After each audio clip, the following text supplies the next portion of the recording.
Bonjour à tous.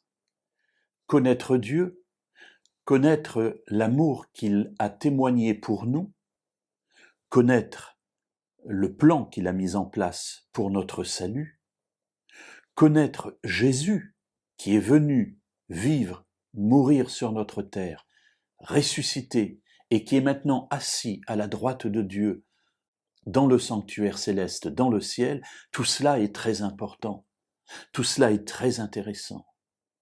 Mais connaître ne suffit pas. La Bible attire notre attention sur une cohérence qui doit exister entre ce que nous connaissons dans notre tête et ce que nous faisons dans notre vie. C'est-à-dire que les choses ne doivent pas rester à un niveau intellectuel, mais doivent se vivre dans des actes, dans des relations avec les autres, dans notre manière d'exister dans le monde dans lequel nous nous trouvons. Nous pouvons connaître beaucoup de choses et passer à côté de la voie du salut. Ainsi, il nous faut dépasser le simple stade de la connaissance, j'allais dire intellectuelle, pour que cette connaissance digérée passe dans notre vie, dans nos veines, dans nos pensées, pour aboutir à des actes.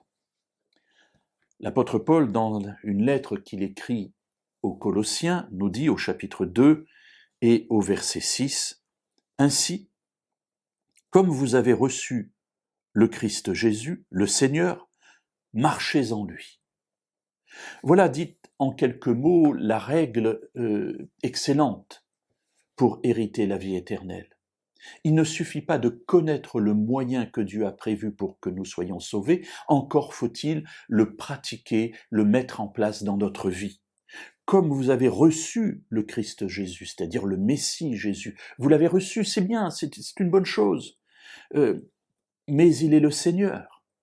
Le Seigneur, c'est-à-dire celui qui commande à la vie. N'oubliez pas que à cette époque, on a des seigneurs et des esclaves. Le Seigneur commande, l'esclave obéit. Eh bien, si nous sommes des esclaves de Dieu, il nous faut obéir, non pas servilement comme un esclave, mais parce que nous avons décidé, parce que nous avons choisi de vivre avec lui. Alors, comme nous avons reçu le Messie Jésus, le Seigneur, marchons en lui. Et là se trouve la clé de la vie éternelle.